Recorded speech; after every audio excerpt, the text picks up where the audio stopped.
Welcome, everyone. I'm Sarah Trainer-Callard, Executive Director of Friends of RGA, and this is Ann Danby, our Managing Director. We'd like to welcome you all tonight. It's a very special night, and I'm thrilled to see so many of you came out, even though it's a little overcast. It's a very special night, not only because we have two terrific bands coming up shortly, but also because tonight is dedicated to the memory of Quincy's former First Lady, Louise LaRea, who many of you know. Louise passed away earlier this year, and she is just a very well-loved sort of matriarch of the RGA. So this night is dedicated to Louise, and we're just honored to have her and her whole family. They're like royalty to us here, as it was Mayor Joe LaRea who commissioned the amphitheater in 1977. And it was the LaRea family who gave of themselves, Joe, Louise, and the kids, Robin LaRea, her sister, her brother, they all gave of themselves to run the Summerfest events for many, many years, for decades. So we're honored to have them, and we'll do a little remembrance of Louise at our intermission in between the bands. But yet another reason why this night is so special is that we're presenting our 4th annual Spyglass Award. Louise was our first recipient. She inspired us to start this award. Other recipients have included Robert Bob Bosworth of the Quincy Sun, owner and editor, and Laurie Earle, founder and executive director of This Star Won't Go Out, right over here. The reason we chose the spyglass as the symbol for this award is because of Ruth Gordon, for whom this beautiful amphitheater was built and named, a Quincy girl with a dream to become a great actress. She did that in grand style, performing in Broadway plays, and ultimately winning an Academy Award for her performance in Rosemary's Baby. And our own Ann Danby actually wrote an incredible play about Ruth Gordon and played Ruth Gordon in the play on our opening season. I tend to go off on these little tangents, but yes. So yes, this is why so when she was setting off as a young girl for her life as an actress, her father gave her his only valuable possession, which was at that time a spyglass. He told her that she could sell that spyglass to pay for her rent or her voyage home if she needed to, if things didn't work out. She never had to sell the spyglass, and it became her most cherished possession. So we give the spyglass every year to those who embody some of Ruth's fighting spirit, never give up, and don't face the facts, she's famous for saying. We also give this award for those who elevate the arts and the community. And this year, we are absolutely thrilled to present the award to longtime Quincy City Councilor Kevin Coughlin.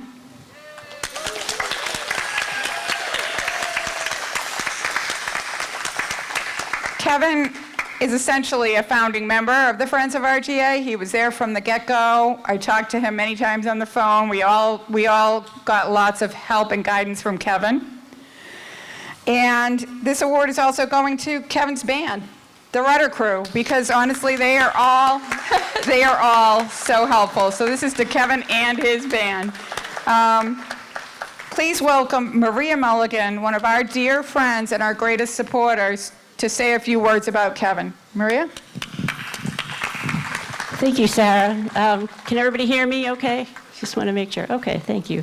It gives me great joy to present the Spyglass Award to my friend Kevin Coughlin. But before handing over the artifact, bear with me as I share a few words about Kevin.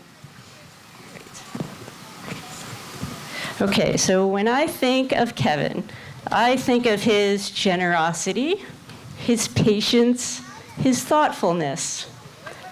I think of his selflessness, always willing to listen and provide guidance unconditionally.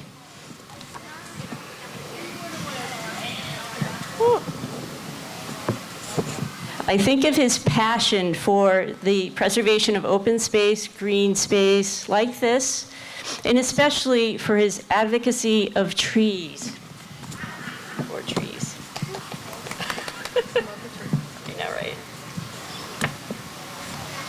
Okay. And it was his greatest moment, I think, as a counselor when he was the mastermind of the Quincy tree ordinance. The best legislation, I think, that has come to Quincy in years. And it inspired a group of citizens to put together the Quincy Tree Alliance. And that's a very strong community group here today. And we love the trees, and we love singing under the trees. So it was this group where I really met and got to know Kevin. And I learned about how of an incredible human being he is. And in Kevin's words, he would always say, "It's all about the trees." So we'd like to offer this incredible award to you because, like the walls of this amphitheater, Kevin, you rock, literally.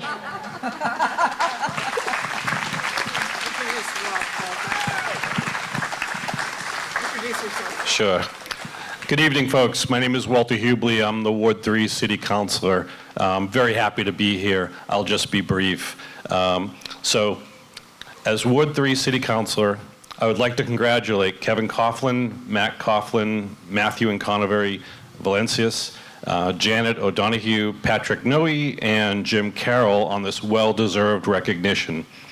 Not many people know this, but each and every member of the Rudder Crew are either current or former residents of Ward 3, with the exception, I understand, of Jim Carroll, one of the newer members. However, that said, with the power vested in me, as Ward 3 City Councilor, I hereby extend honorary Ward 3 resident status. This honorary residence comes with bragging rights, but it does not come with the taxes involved in Ward 3 or a parking spot. I've got enough to deal with that. So with that, thank you, Sarah and friends of the Ruth Gordon Amphitheater, for allowing me to say a few words. And I'm also here to preview that the Rudder Crew will also be recognized at an upcoming City Council meeting for their contribution to community building, something near and dear to my heart. I'll have a heck of a lot more to say that night, because I don't want to take any time here. We just need to pick a night in September that Matt can make the trip down from New Hampshire. And with that, thank you very much, and congratulations.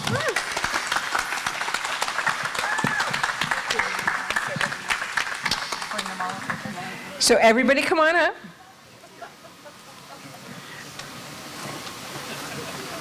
If you guys all want to line up.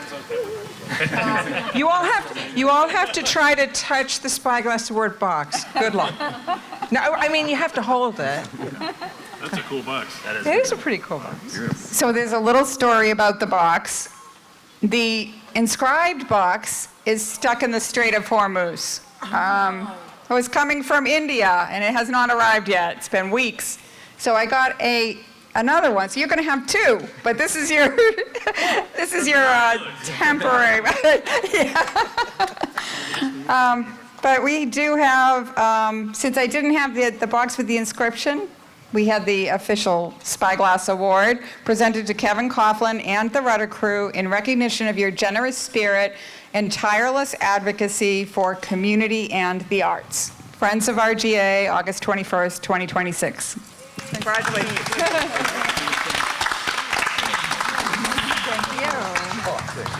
Congratulations. Thank you. There you go, Kevin. Congratulations. And now Kevin Coughlin. There's an item as well. Thank you, Sarah.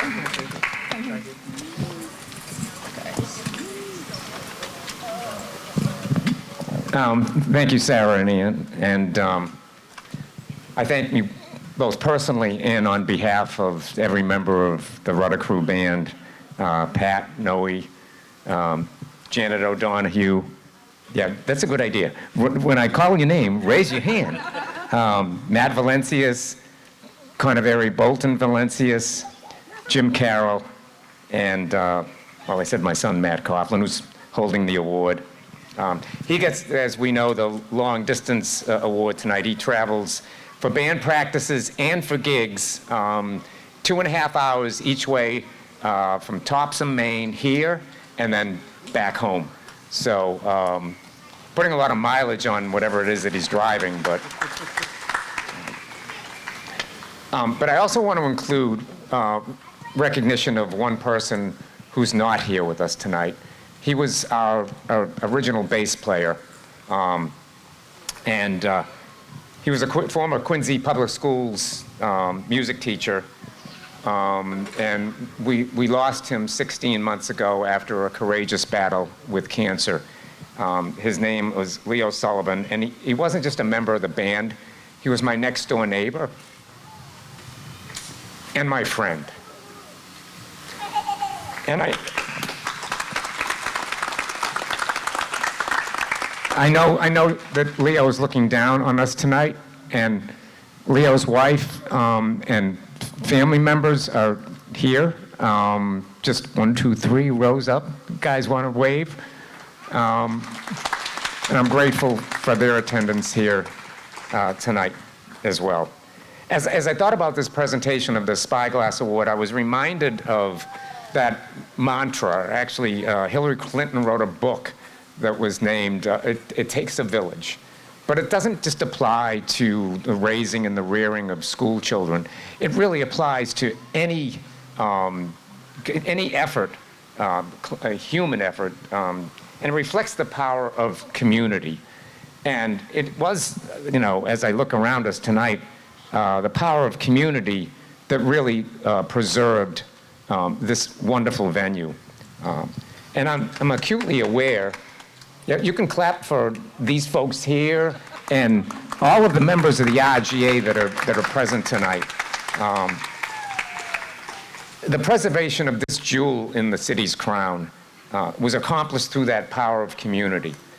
And I'm acutely aware that the protagonists, the real heroes who drove the successful storyline forward, facing conflicts and obstacles, stand here beside us tonight. And many of us, the band and I included, were supporting cast members. We were soldiers, if you will, in Ruth's army. You inspired us to take up arms, so to speak. You scripted the battle plan. And I think we all met the moment, shoulder to shoulder, in service of a goal so much bigger than ourselves. Our collective dismay at what could have been lost was only exceeded by a resolve that it must be preserved, and by the joy that that message was ultimately well received. I am deeply humbled in accepting this award on behalf of myself and my fellow bandmates here this evening, who have all shared this passion as each of you, and sought to continue to seek ways to support its ongoing viability and sustainability. We are indeed grateful for Mayor Koch's decision not to scuttle what Mayor Joe Larea, Louise Larea, and Owen Traynor envisioned, and further the willingness to provide not only the opportunity, but also the supportive assistance of Commissioner Dave Murphy and his staff in sustaining and including dedicated members like Paul Doherty, who I've known for well over 50 years. Without the city's support, this would not continue to be viable. For me, personally, there was kismet moments involving Ruth Gordon that elevated the need for this, and this became more of a passion for myself. When my wife and I were first married, we were newlyweds. This was 46 years ago, and our first home was at 35 Winthrop Avenue at the corner of Marion Street. And we had just moved in, and the longtime owner of the house next door at 41, Mr. Samley, enthusiastically welcomed us to the neighborhood by first, right out of the box, letting us know that his home, 30 feet away, was the birthplace of Ruth Gordon. He proceeded to regale us for hours. And now imagine this, we're newlyweds, we're trying to move into our new home, and this guy kind of shanghaied us for an entire afternoon, regaling us with stories of Ruth Gordon, her life, her visits when she was in Boston. She would come back to 41 Winthrop Avenue.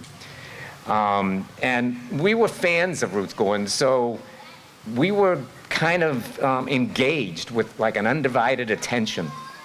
Fast forward 4 years, and Dominica and I joined in the celebration of the opening of this wonderful venue on Saturday, September 10th, 1984, with our then 2-year-old Maria. Yes, Maria, you're a lot older than 2 at this point. What are you, 40-something? Whatever, I don't know, I've lost track. Her mother would know, she gave her birth. So we got to be in the company of this, extraordinary woman, Ruth Gordon, and she was 88 years old. The Quincy High School band was here, and they played musical numbers to welcome her, and she told stories of her journey, including that of her dad giving her the Spyglass, which was referenced a little bit earlier. She made 2 promises that afternoon. One, that she was going to present her silver baby cup to the Quincy Historical Society. I don't know if that happened. I know she intended it to happen. The second promise that she made was that she would return the next summer on June 25th, 1985, at this open-air stage in conjunction with her 71st high school reunion, and she would perform here. Unfortunately, as some of you may know if you've followed her life, she passed away that summer. But hers was a life well lived, and I believe Ruth is not simply smiling down on all of us tonight. Her great spirit of adventure that caused her and carried her from Wollaston Hill in Quincy to her birthplace to New York to pursue her dreams envelops all of us in the cradle of the arts. It influences every one-act play, every band performance, and that of every solo open mic night singer. Her flawless pursuit of her thespian dreams as she journeyed from here is at the heart and the very core of every performer who puts aside any moment of stage fright, and God knows I've experienced those, as her spirit envelops each of our love of performance.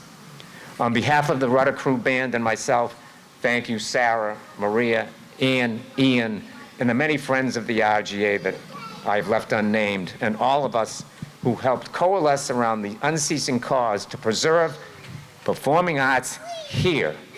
We are grateful to be part of that family. Thank you so very much.